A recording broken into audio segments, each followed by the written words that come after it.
Okay, so there, I'd like to introduce the current HPC status report from Japan.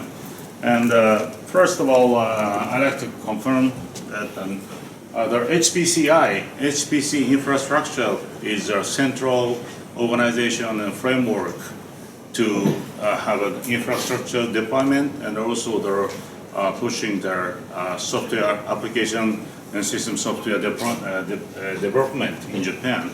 So there are many players in the HPCI, and of course the central player is the K-computer, as you know.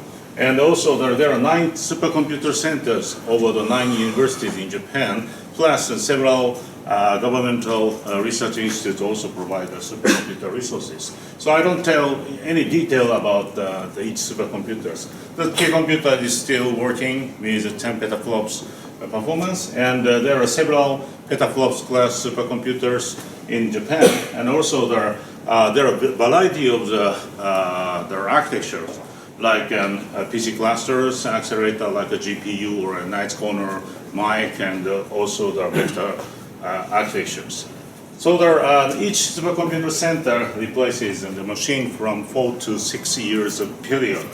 And it is not synchronized. So this is very good because they are asynchronously updated from somewhere in Japan, always move forward. So maybe everyone are interested in the K-computer progress to the post-K. So the post-K is a follow-up program under the HPCI framework to make a new national project for the new machine after K-computer. So please don't expect anything detailed today. I cannot tell anything about the detail, just a framework and plan. So the last year, Japanese government launched a project named the FLAGSHIP 2020. That means that in 2020, maybe the end of the first quarter, we will have another machine. And I cannot tell the peak performance or objective or goal or target at this moment. I'm sorry. So that I mean that I cannot tell anything because everyone is very interested into is it exaflops or not? But everything is under discussion and also the secret. But anyway, Japanese government decided to make a new computer after the K-computer. And I can say it's definitely over 100 petaflops, but nothing else. So the planned budget, it is just a plan, and it will be the subject to be changed in the near future. But at this moment, government say that the 110 billion Japanese yen. So unfortunately for us, today's yen and the dollar rate is very bad for Japan. Oh no, good for the Japanese companies, but bad for the supercomputer researchers.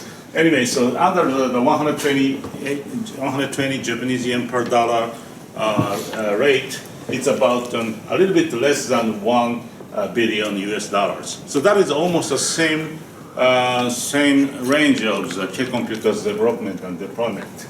And the development, so this is a fully national made in Japan supercomputer. Everything is made in Japan technology, and also we put some money for the application development. So this is not just money for the supercomputer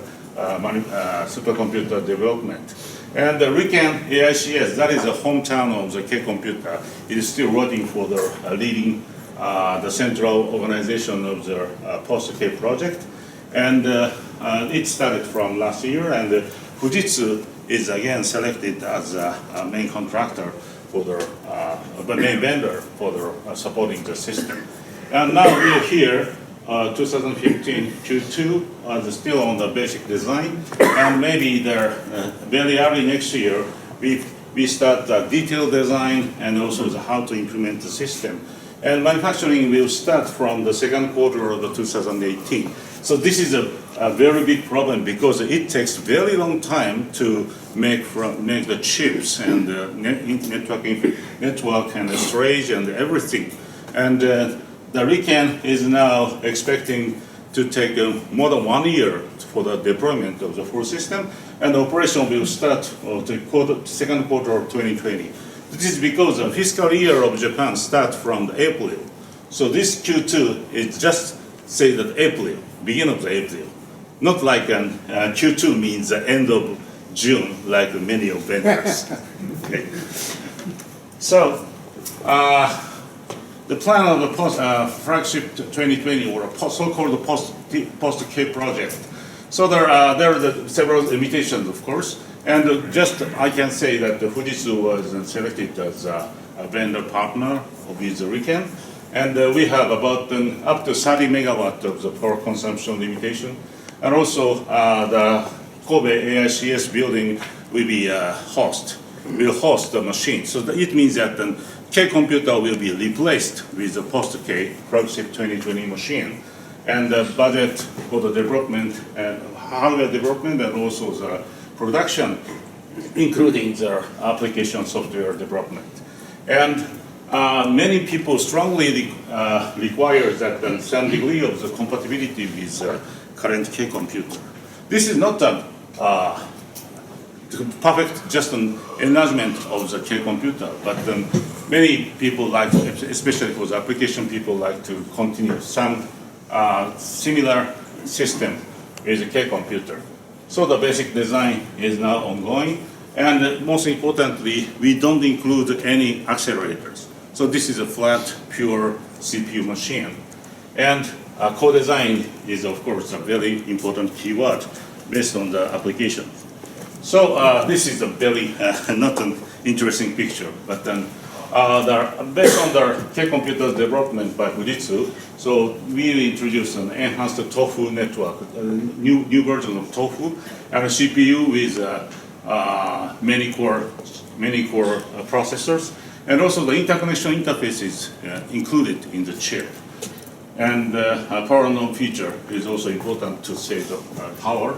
And we are now having some computation node features co-designed under the co-design with application people, that the core architecture and also memory hierarchy control and everything, including the interconnection network and I/O.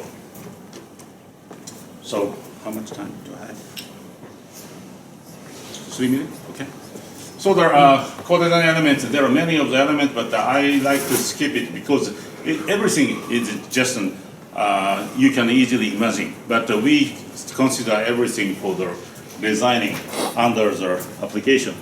So there are 9 application, 5 big fields, and 9 categories are selected as so-called prioritized applications. But please keep in mind that these numbers from number 1 to number 9 are not the order of the priority. There are some mistakes that priority number 1 is for the life science and number 9 for the fundamental sciences. In some meanings, it doesn't make any money, so maybe it's true. But anyway, so please remind that is just an index, not the order of priority. So it's based on the 5 categories of the K computers project, but it's a little more detailed, and according to the current research trends of the science and technology.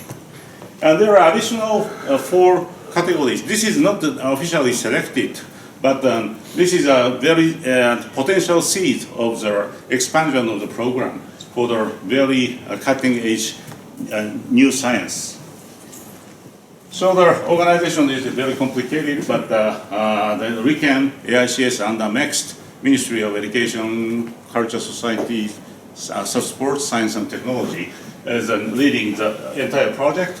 And under the RIKEN's leadership, several universities and also several companies centralizing Fujitsu are involved. So currently 3 universities, University of Tsukuba, University of Tokyo, and Kyoto University are involved in to support the co-designing of the system, and many of other players. This is a full national project. Okay, so the next, just 2 minutes, give me 2 minutes. And this is a chart of the near future plan of the 9 universities supercomputer deployment. And especially, I'd like to say that our University of Tsukuba and the University of Tokyo will introduce a big machine on next year. And also, at almost the same time, Tokyo Tech will introduce a Tsunomi 3.0 system on next year. So these two are the very near future over 10 petaflop system planned in Japan. And we are now leading the project named the JCAHPC. That stands for the Joint Center for Advanced High Performance Computing.